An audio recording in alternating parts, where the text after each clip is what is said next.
Dans cette vidéo, nous allons voir comment traiter une commande qui vient d'arriver sur votre boutique. Donc, vous venez de recevoir un mail vous indiquant qu'une nouvelle commande avait été passée sur le site. Donc, quand vous recevez ce genre de message, première chose à faire, c'est de se connecter à votre tableau de bord pour pouvoir vérifier que la commande est correcte et pouvoir commencer à la traiter. Donc ici, je me suis connectée à mon tableau de bord, je suis dans la partie WooCommerce, commande.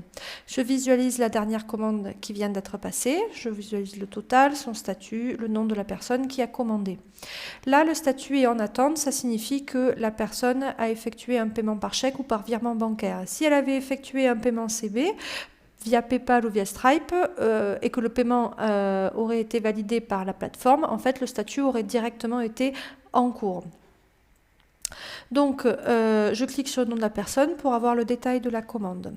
Donc ici, l'état de la commande, c'est en attente. Donc là, pour un paiement par chèque, tant que je ne reçois pas le paiement, je ne viens pas modifier le statut.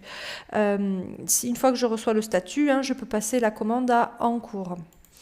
Je retrouve les produits qui ont été commandés avec les options de transport qui ont été choisies.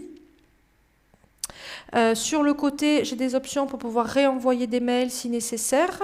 Et aussi le bloc qui est important, c'est la partie note commande. C'est là où je vais pouvoir informer le client éventuellement d'un retard d'expédition. Je peux lui dire que justement j'ai expédié son colis en lui fournissant un numéro de suivi.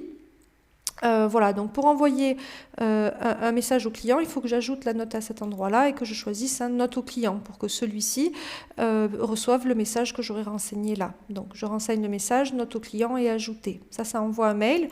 Si vous voulez vous ajouter une note rien que pour vous, vous pouvez choisir privé, ajouter un message, mais ça sera juste pour vous en mémo en interne. Vous pouvez générer le PDF éventuellement à ce niveau-là si vous en avez le PDF de la facture si vous en avez besoin. Vous pouvez, tant que la commande en fait est en attente, vous pouvez encore ajouter des produits ou modifier des frais d'expédition à ce niveau-là. Une fois que la commande est en cours, donc que le paiement est validé, vous ne pourrez plus le faire. Vous avez les informations de facturation et d'expédition pour pouvoir envoyer votre colis. Et ici, vous avez accès en fait aux informations du client pour afficher des informations sur son profil et voir aussi les autres commandes éventuellement qu'il a passées. Voilà pour un petit tour d'horizon des commandes. Ce qu'il faut garder à l'esprit, c'est qu'il faut informer régulièrement le client de ce qui se passe. Donc soit en mettant à jour le statut, ça génère des envois de mails, soit en envoyant manuellement des emails préconfigurés pour renvoyer éventuellement le facture s'il a besoin, soit en lui envoyant un message personnalisé. Voilà. Bon traitement de commande.